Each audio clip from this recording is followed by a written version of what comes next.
সবাই দেখো আমি এখন পুকুরের ঘাটে বসে সব কিছু আয়োজন করছি। তো এই যে কলা পাতার আগের মধ্যে আম পাতার মধ্যে সিঁদুরের ফোঁটা দিয়ে এই যে ঘরটা মধ্যে গঙ্গাকে মানে আহ্বান জানাচ্ছি। তারপর তো ধূপ দিয়ে মাকে আহ্বান করে জন্মদিন ঘাটে নামাবো। আজকে আমাদের বাড়ি মানে অনেক প্রসিদ্ধ ছোটো ছোটো বাচ্চাদের পুজোর পর তাদের মানাবে। কারণ আজ থেকে মানে অলমোস্ট আমার 2 বছর কমপ্লিট হয়ে গেছে, কারণ লাস্ট ইয়ারে বারণের সান ছিল না, তো এই বছর আছে, তাই এই বছরই সোনামাকে নামিয়ে নিচ্ছি।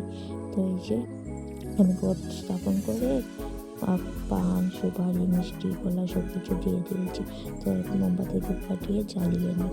তো প্রথমে তো বাতি জ্বালানো মানে জরুরি, প্রথমে বাতিটা জ্বালিয়ে নিই। আমি ভেবেছিলাম কত ভালো করবো, তবে আমি বেশিরা বললাম না প্রথম মানে মোমবাতি ধূপ কাটি জ্বালাতে হয়। তো আমি কোনোদিন তো করিনি এরকম মানে কঙ্গনার সাথে বোনারা, তো এটা ফার্স্ট টাইম করছি, তো তাই কী করবো কি না বুঝতে পারছি না।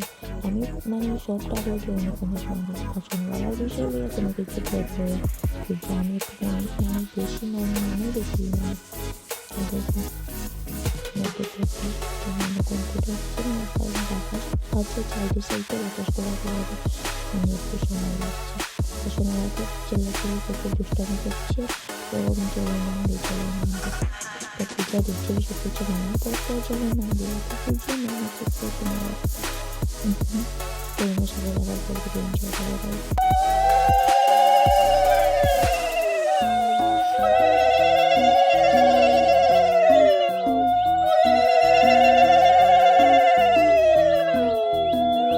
ধূপকাঠিটা কোথায় লাগাবো তা বুঝতে পারছি না, কারণ জলের মধ্যে লাগালে তো ভিজে যাবে, তাই এসে গাছের সাইডে লাগিয়ে দিয়েছি। দেখো কীভাবে দেখছি পূজা হলে ও মানে অনেক খুশি হয়, আমার থেকে আর অনেক বড় ঠাকুর ভক্ত আমার সোনা বাবাটা। তো এখন জলটাকে সরিয়ে প্রথম দুধ দেব। জানি না মানে পূজাটা আমার মানে ফুললি কমপ্লিট হয়েছে আমি মন থেকে, মানে কিছু কোনো ভুল কুটি হলে তোমরা কমেন্ট করে বলবে গেছে। তো আমি দুধ দিয়ে এখন তেল সিঁদুর দিচ্ছি, গঙ্গা মাকে দিয়ে বনারা করছি। তারপর দেবো ফুল 5 মানে 3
Video